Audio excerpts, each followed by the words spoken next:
So I have a great panel now. We've just had some of our more established customers with us. And for the next sort of 15 minutes or so, 20 minutes or so, we're going to have a chat with some of the younger companies we're working with. And we're going to talk about your tomorrow today. That's been the theme of the Oracle awareness campaign that those of you that are in London and France will have seen, probably running around La Défense or on the tube here in London.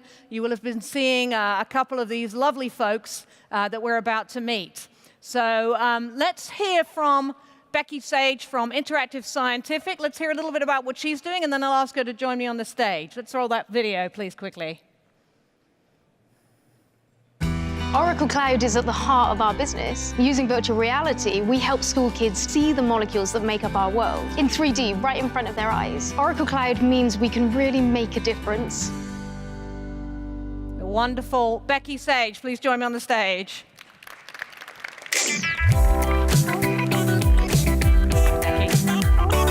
How are you? Wearing red, thank you very much. Oracle colors again. And in the video. And my second guest comes from a wonderful charity called Movember. I hope there's some guys in the audience that have grown a moustache in November for men's health. So let's just see a short video, your Tomorrow Today video, from that advertising campaign of Movember, and then I'll ask Dan to join me. Let's roll that video, please. Movember started out with just a few guys growing moustaches for fun. It's since turned into a global phenomenon. Oracle Cloud helps us better connect with more of our fundraisers, and thanks to them, it's helping the Movember Foundation change the face of men's health. And Dan, please join me on the stage.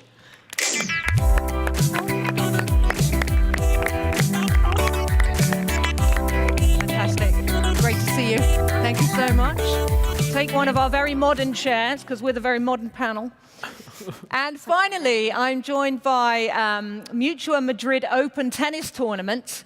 Let's just have a quick look at what they're doing with some of the Oracle Digital Assistant and chatbot technology. Let's roll that video, please.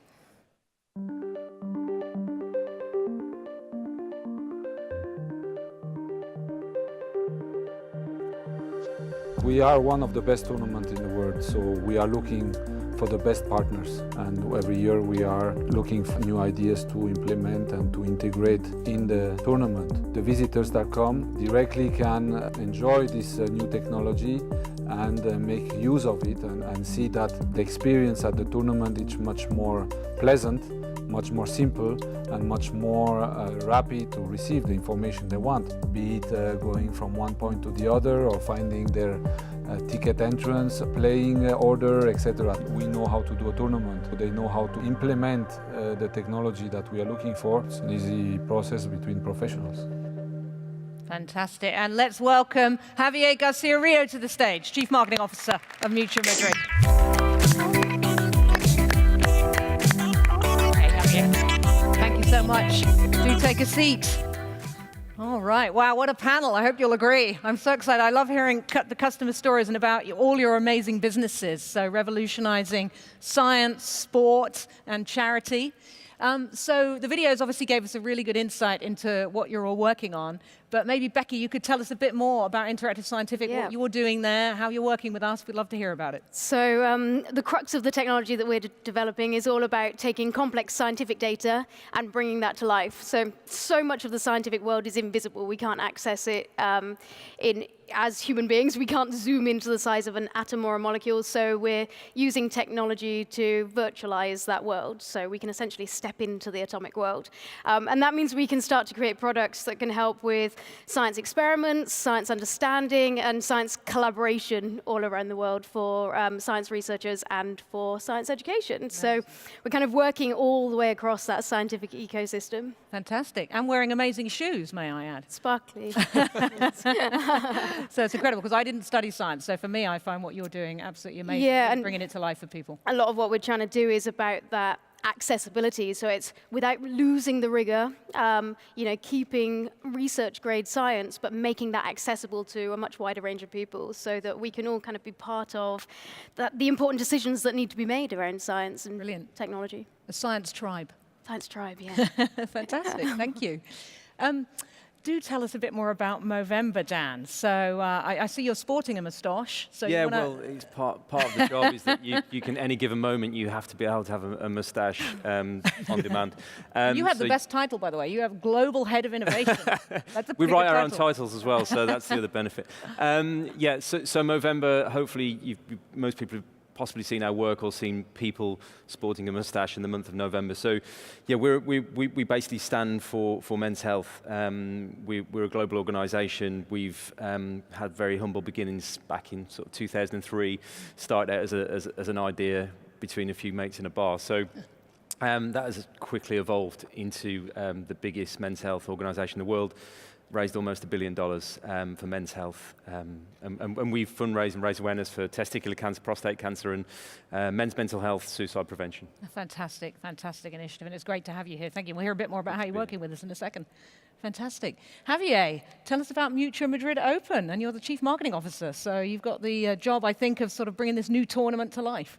Yeah, so Mutua Madrid Open is one of the youngest tournaments in the tennis circuit worldwide. So we are one of the 3 best tournaments from the ATP and the WTA. We are a combined tournament, and for us, the most important is to bring to the people the best experience, because we are sure that we have the best players all around the world. Yeah. So what we want to do to be different concerning the rest of the tournaments is to be young, to be technological, and to be innovative. So at the end, we are looking forward to bring our customers the best experience, not only in the sport way, Right. but also in the social and in the experience. Fantastic. So that expand the fan experience. essentially, Exactly. with technology. Yeah, Amazing. that's our goal. That's fantastic. And Mark Hurd and I both really like tennis. So we're going to have to come and see the Yes, tournament. We haven't for been sure. Here. We're You gonna are have to do invited. that. Yeah, Fantastic. So Dan, can you tell us a bit more about what you're actually doing with Oracle? So you're a customer experience customer of ours. So Movember are using some of our CX solutions. Yeah. And you've managed to really augment what you're doing in terms of fundraising, haven't you? Yeah, I think everyone would find it really interesting for their own businesses. Exactly. I think, I guess there's a few things. I mean, the first thing is that prior to working with Oracle, we had almost 10 years of sort of siloed data. So the platform that we use actually brings all that together, which is actually sounds quite simple, but it was actually quite a challenge. Is that donation data? Donation data, fundraising data. So being able to have all that in one place then allows you to be able to build communications and marketing that's relevant, and also that personalization of that. So when you actually start to think about the way people want to receive information or marketing material, and how that can be personalized, obviously that gives you a better ROI and obviously a better user experience. So we've seen that the introduction of the technologies actually had a huge impact, and we've seen numbers like 40% in terms of sort of fundraising numbers off the back of some of that communication. So it's had a huge impact, and it's just we want to give our community, which we have a huge value, Right.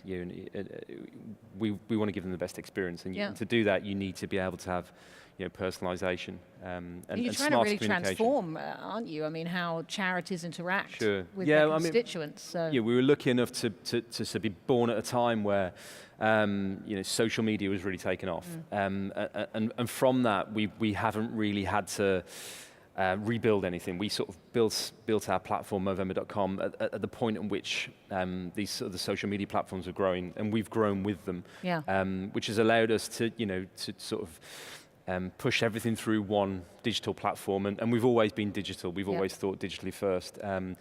Even from our marketing, it's always been, what's the starting point, and how does that work from a digital perspective? Right, and sort of innovation. Quick further question on that. So how do you run innovation within your team? Well, I guess within our team, it's about a few things. I mean, as a charity, we sort of do 2 things. We fundraise and we spend money to solve the problems that we're looking to solve. So pretty simply, it's that. But from an innovative point of view, the way we look at things it's around, are there new things that we can do to increase participation or awareness or fundraising, really. So, and from our point of view, we're very lucky that we were allowed to sort of have that time and resource to be innovative, I think. Yeah. And people talk about, failing, and failing's fine and fail fast, but if you fail and don't learn anything, then there's not much point to it. So to being able to actually understand what you're doing and if it works or not, and then actually move forward, we like to think of ourselves as quite progressive in that way. Fantastic. So Becky, you're also trying to change things up. Obviously with Movember, they're trying to change the nature of charity and how they interact. What about with science? I mean, that's pretty radical what you're doing in the classroom. Yeah, so science is very split, actually. So you have science that goes on in a research lab or within industry. That is often kept well away from the rest of us. And even science learning, actually our science education is not really that fit for purpose for the type of problems we're trying to solve in this 21st century world. So for us, it's all about how do we try and bring those two things closer together. Yeah. And in terms of working with Oracle, we've worked a lot in the cloud. And we were born with kind of cloud as a strategy. We didn't really know how to approach that necessarily. And the reasoning behind that is because scientific simulations usually require a lot of high-performance computing. Yeah, absolutely. And that was always very specialist and something maintained within specialist labs. So with cloud, we can start to put that computing somewhere where actually anyone can access it. And it means how did you connect with Oracle in the first place, actually? Yes, because we were part of the Oracle Accelerator program, and that really came out of the fact that we're based in Bristol, and Oracle have cloud team in Bristol, so a very big part of the kind of Bristol technology scene. So when the Oracle Cloud Accelerator program came about, we were very aware of it. So we just got to know the team, and we were accepted onto the Accelerator program. And that program is about a number of things. For us, initially, we used it very much around technology maturity, and really making sure our architecture was one that could work well with cloud solutions. And then we've kind of moved on more now to connecting with customers, doing things like this, and connecting with the team. Becky has a stand. She has a booth in the exchange. So make sure you go see them. Straight across over the other side of that hall, you can come and play, and that will probably be helpful as well, because it will mean that the things I'm speaking about will make a bit more sense, because you'll be able to actually have a play in virtual reality. You can try docking a drug, which is docking a drug. Docking a drug. Is that legal? That takes a bit of warming up, but within the pharmaceutical industry, and when we look at kind of drug discovery, looking for new types of drugs, you basically have a protein which you'll site in your body where there might be an issue, and then you have your drug. And those two things have to be able to fit together in like a 3D molecular Tetris. So we've developed a tool that can help you to start to do that. Yeah. Wow. So you can all have a you have to be careful how you say that. Some drug docking. That's quite hard to say, actually. Some drug docking in the document. Like Friday evening, that doesn't come out right. Fantastic. Well, that's amazing, especially for someone like me. As I say, I didn't study science, so for me, it really brings it to life. Yeah, and I think it's so important. We live in this world right now where different scientific phenomena are also societal challenges. Yeah, so exactly. I think it's really important that we all have at least a level of scientific literacy that's relevant to the world we live in right now. So a lot of what, like I said, we have our target customers are in the kind of corporate chemistry space, pharmaceutical researcher space, and then we have free education tools that we're rolling out because we think it's really important to bring those two things together. Amazing. Thank you very much. That's an incredible story. So, Javi, tell us a bit more about what you're doing. You've got an incredible chatbot digital assistant solution, haven't you, for your fan experience, which we've been working on together with you. But please tell the audience a little bit about that, because it's really revolutionizing how fans are engaging with your brand. Yeah, as I said before, what we are always looking is to bring our customers the best experience before coming to the event and also on site. For us, is really important. Every year, we have almost 300,000 customers during 10 days. Yeah. So, as I said, we have the best sports, the best players from all over the world, And as we are young, we are only 17 years old. So we always try Teenagers. to. Yeah, we are like teenagers, exactly. So we always try to be like rebels in the circuit. That. So we try some innovations that sometimes works, sometimes not. Right. In 2012, as an example, we changed the color of the clay. Ah, yeah. We produce a blue clay, which doesn't work, so it was a mistake, but we have to try. If you don't innovate, you don't know if it will work or not. So the whole surface of the tennis court Yes. went blue, didn't it? Exactly, Yeah, for a all couple of courts. So we had a few positive feedbacks, but a few more negative. I seem to hear I seem to remember Rafa Nadal said he didn't like it. Not so happy, but okay, we have to try. But you tried back to the, yeah, we have to try. We always Yeah. have to try, and then sometimes work or sometimes not. But as rebels in the family, in the tennis family, we try to be always the most innovative and the most technological tennis tournament. So in this way. Less than 1 year before we meet Oracle, Right. because I read in one newspaper that chatbots and AI was here to change the user experience, and the future of the companies was in the chatbot. So I say, okay, we are going to make a pool of companies to produce and to develop a chatbot, and then we find Oracle. And for us, the one of the most important things to choose Oracle was not only the technology, as my CEO said before. We know how to do one tennis tournament, but we don't know how to do technology. So we always we have the best players, and we try to find the best partners for our ride. So it's called Matchbot, actually, isn't it? Yes, Which I it's really our rather Matchbot. Yeah. And last year, we set one chatbot in less than 3 months. Oh wow! So developed it. Yeah, And, that was the first goal. We had the first meeting early February, and we had finished the chatbot late April. Oh wow, that's fantastic. And I mean, I think for me, this is really where technology meets your ideas. Because we can bring the technology to the table, but it's really the user experience that you're trying to create for your customers. So that's where I think the three of you have done such innovative things. So how did you decide what the Matchbot would do? It's great we got the technology, but what did you want it to do? Because we want to bring to our customers the best experience. Yeah. And we found that one of the most difficult process in our tournament was when the client wants to buy tickets. Right. Because we have 10 days tournament, but during these 10 days we have 17 sessions, and in every session we have 4 different tickets categories. So you can see the tennis from the back, from the sides, in category 1, category 2, category 3, premium seats. So you can choose a lot of things. So Matchbot was created first to simplify the experience during the purchasing. Oh, fantastic, fantastic. Maybe see the court from different angles as well. Exactly. And then we continue to develop how to get in, what kind of food you can find in the venue, where are the toilets, how much is the parking. And cross and upselling, which is always great, isn't it, for everyone in business? Merchandising, discount for merchandising, and amazing, fantastic.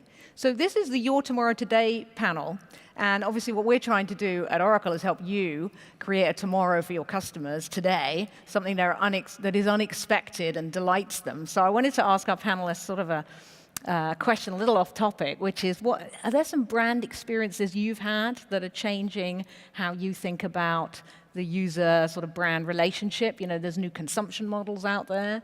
So Becky, you're nodding away there. So any that come to mind for you, as we're all trying to innovate our businesses? I think we were talking about this before. The one for me is another Southwest-based company, although there are other things that are very similar, called MoveGB, which is MoveGB. MoveGB. Yep. It's like ClassPass if anyone's used that. So instead of signing up to go to one single gym, I can sign up to something which allows me to access all sorts of different movement classes, saves me a whole bunch of money, and it means when I'm traveling, especially all over the UK, I can go to whatever gyms I want to. That's so, great. so things like that, again, it's very much about how me as a customer can have an easier life and actually a cheaper life doing things that are important to me. That's actually a great one. Yeah. So, a mobile gym Yeah. membership. God, we all need Basically, that. yeah, I know I need that. So. It's really good. It's Gonna good have to value try as well. Yeah. Dan, anyone comes to mind for you there? I think when you talk about sort of consumption of content and so on, and you we were talking earlier about sort of technology for technology's sake, and then you talk about things like algorithms and things like Spotify and Netflix, and the way that they've completely revolutionized two of the most things that we feel most passionate and emotional about, like audio and visual content, really. And that whole market has completely changed, revolutionized in a short amount of time. But then almost one step beyond that is that you look at some of the numbers and streaming on Twitch as a platform, and the way that you've got small audiences but hugely engaged with individuals through that platform, and again it's almost like the next step forward. But I think one of the most exciting things at the moment is the pretty much unknown. Anything's possible, but we do know it's going to be led digitally in some way or form. But no one's really sure what every sector can be completely revolutionized within a few years. Yeah. And that's obviously massive opportunity, but then you have to be quick enough to move with it. And I think that's probably one of the most exciting things. I think you were saying something that struck me very powerfully, which is that you don't want anyone playing with your Spotify or your Netflix because it's going to mess up your algorithm. Yeah. And it's totally changing the way we're interacting. A few years ago, no one actually understood what algorithm was, and it was just this word that's bandied around. And then all of a sudden, it's when it starts to become relevant and useful to your life, you actually sort of adopt it. And you're right. You don't want anybody sort of messing with your Spotify algorithm because that completely throws out your day pretty much. Sort of thinking about how business models are changing and where it's going. Sorry, yeah, Becky, and just something, because we were chatting previously about this as well, that it's what's quite exciting about that is us as a consumer begins to question and understand that we are being profiled and understood by the technology. So I think also the idea of technology ethics and technology for good and great point. And us all as a society kind of also playing that role of questioning technology and taking some kind of agency and ownership over it. So I think that in itself is quite exciting and quite important actually for us to press as well. That for all these great things, we need to make sure we're doing it in a way that's ethical, because otherwise we are technology can get a bad name. Right. And so there was a lady on earlier, actually. I don't know if any of you saw her. She's a digital anthropologist. And she was talking about the fact that AI and artificial intelligence is giving us an opportunity actually to redefine what it means to be human, which I thought was very interesting, and where we come into the picture and how we add value. And to that point, I think a lot of these things come back to the same thing, which is sort of that personalization. Whether it's AI, algorithms, even blockchain, which people are starting to figure out what that is and how it's used. It all sort of comes back to it being, it's the personalization of communication, or what does it mean to the individual? Right. And for me, a lot about innovation, I think, and how you apply that innovation. Have you any thoughts on that in terms of sort of brand experiences or interactions you've had that have delighted you? If we're all trying to create those new experiences in our own businesses. Yeah, sure. What have you seen that's... For me, I think that we live in a world when now if you want to buy something, 2 clicks and you got. And free shipping tomorrow or 2 hours later, you have the product. But I think one of the most important things is the way you can mix the technology and the customer relations, or we can say back office or customer care, whatever. Right. But a few months I had a mistake. So my wife bought something in Amazon for our baby. Something about baby care, cameras, whatever. And 1 month later, shut down and no works. So normally when you buy something, as I said, it's quick. You buy, tac, tac, 2 hours in your home. But when you have to do the other side of the process, you have to make a reclamation, or hey, it's not working. How can I refund? So I said, okay, I will do it. I get Amazon how to refund or return what product, and say, 2 clicks. Yeah, yeah, yeah. It's broken. That's an optimized experience. And, yeah. and at the moment, 5 minutes later or 10 minutes later, I receive a call and say, hey, Mr. Garcia, we read your problem, so tomorrow will someone at home? Yes, okay, so tomorrow at 1, we will pick up the product and we will refund your money. It's really a demand economy now, isn't it? The consumption. You know, we want it how we want it. Actually, we had this argument in my own house because I ordered Deliveroo. I ordered my dinner. Yeah. And my husband ordered something to be supplied. And we were saying, actually, perhaps there'll be a backlash against this because, you know, that takes so much logistics to deliver these things. You know, and if we're trying to think about renewables or we're trying to think about the planet, you know, it kind of speaks to the tech for good point. Yeah. You know, we've got very used to having what we want on demand, but now perhaps we need to think about how to couple that with doing good as well. Yeah. Did you want to say something there, Becky? Yeah, well, and I think that we've obviously, even today, where you know, there's so many buzzwords in technology, and I think that them maturing is all about finding that balance. Yeah. And I think that's like for us as startups or people using it, I think that's something I grapple with is like, are all these different bits that join together. It's you've got your technology, you've got your application, you've got your user, and then we've got that kind of bigger societal goal as well. Absolutely. And doing that in a way that impacts positively, I think is really important. And so, yeah. It's very interesting. We've got a great cross-section here. I know we're going to be out of time in a second, but we've got, you know, Becky using sort of bare metal services. We've got Dan using our sort of customer experience and marketing engagement tools, and we've got Javier using chatbots. So we've got the complete cross-section here. What are each of you, just as a last question, and take it as you wish, but what are each of you thinking about as sort of all the new technologies, that smorgasbord that's out there, AI, virtual reality, obviously Becky's already using augmented reality. What is kind of next for each of you in your businesses as you try to take innovation forward in your own organizations? I mean, Dan?